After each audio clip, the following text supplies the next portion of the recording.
آج اگر کسی بندے کو تھوڑا سا منصب مل جائے، کسی بندے کو تھوڑا سا سٹیٹس مل جائے تو اس کے پاؤں زمین پر نہیں ٹکتے۔ کوئی تھار میں 19ویں گریڈ کا آفیسر بن جائے نا، وہ کہتا ہے میں تو پڑھا لکھا ہوں، میں تو پڑھا لکھا ہوں۔ اب میری جو ماں ہے وہ تو جاہل ہے، سادہ سی ہے، اب میں اپنی ماں کے قدم چوموں؟ میرا تو بڑا منصب ہے، میرا تو بڑا سٹیٹس ہے، مجھے کیا ضرورت ہے؟ وہ تو دوسرے لوگ ہیں جو اپنے ماں باپ کے قدم چومتے ہیں، میں کیوں چوموں؟ میں تو بڑا پڑھا لکھا بن گیا ہوں۔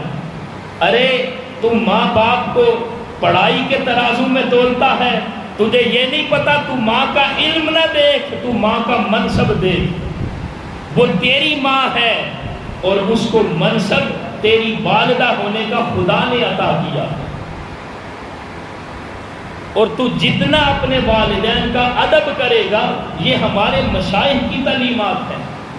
آج اب اولاد کو نہیں دیکھا، میں نے اپنی آنکھوں سے دیکھا ہے کہ اپنے والد کے ساتھ بدتمیزی کرتے ہیں، اپنی ماں کے ساتھ بدتمیزی کرتے ہیں۔ ہے اولاد، وہ ماں باپ ہیں، تو جو بے شک پڑھا لکھا بھی ہونا، اگر ماں باپ کا ادب و احترام نہیں کرتا تو اس کی ڈگری کا، اس کے پڑھائی لکھائی کا کوئی فائدہ نہیں۔ آج تجھے اتنا منصب ملا ہے تو کس وجہ سے ملا؟ ماں باپ کی وجہ سے، ماں باپ کی دعاؤں کی وجہ سے۔ تو گھر سے نکلتا تھا، پیچھے تیری ماں کی دعائیں ہوتی تھی جو سایہ بن کر تیری حفاظت کرتی تھی۔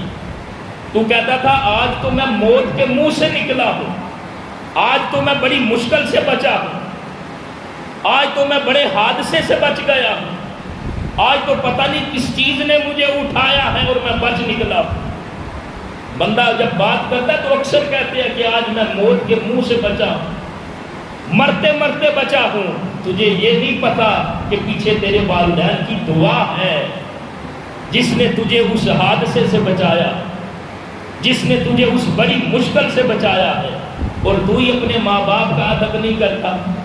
ایک ڈگری کا پرزہ لے کر اسی پر گراتا ہے۔ تو دوستان محترم، ماں باپ کا ایک منصب ہے، اور امام اہل سنت مجدد دین و ملت جتنے بھی اکابرین ہیں، اولیاء صوفیاء ہیں، ان کی تعلیمات یہی ہیں کہ وہ اپنے ماں باپ کا ادب و احترام کرتے ہیں۔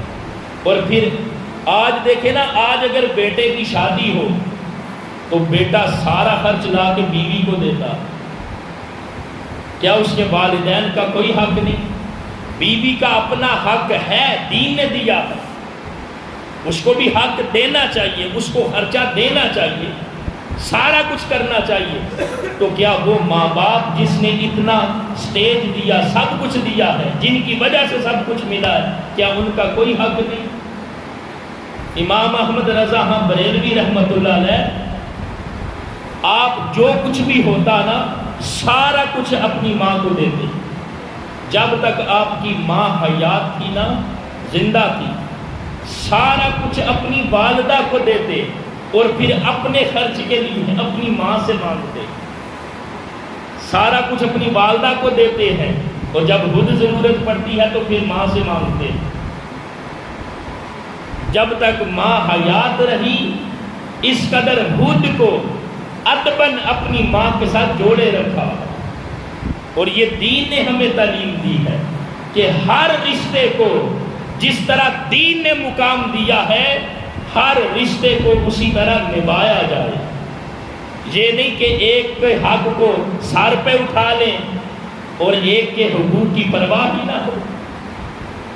دین اسلام نے جس کو جس طرح کا منصب اور حقوق دیے ہیں، اس کو حقوق دینا، یہ دین اسلام کی تعلیمات کا ایک حسن ہے، اور یہی ہمارے مشائخ کی تعلیمات بھی ہیں۔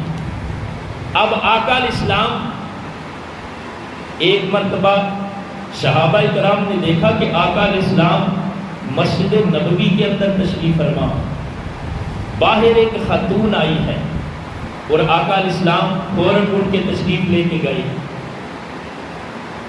اور اس عورت کے یہاں پر کندھے پر ہاتھ رکھ کے آقا علیہ السلام اس کو لے کے آئے ہیں، اپنے مصلے پر اپنی مسند پر بٹھایا، اور آقا علیہ السلام اپنا جو چہرہ مبارک ہے نا اس کے کان کے قریب کر کے اس کے کان میں کوئی سرگوشی کر رہے ہیں، بات کر رہے ہیں۔ جب صحابہ کرام نے دیکھا بڑے حیران ہوئے کہ آقا علیہ السلام اس عورت کے ساتھ اس طرح بے تکلفانہ گفتگو فرما رہے ہیں اور اس کے اوپر ہاتھ بھی رکھا ہوا، یہ کیا ماجرا ہے؟ جب صحابہ کرام نے دیکھا تو عرض کی یا رسول اللہ علیہ وسلم، یہ عورت کون ہے جس کے ساتھ آپ اس طرح بے تکلفی میں گفتگو فرما رہے ہیں؟ میرے آقا نے فرمایا یہ مائی حلیمہ سعدیہ ہے، یہ میری رضائی والدہ ہے جس کا میں نے دودھ پیا، جس کی چھاتی سے اللہ نے مجھے غذا عطا کی ہے۔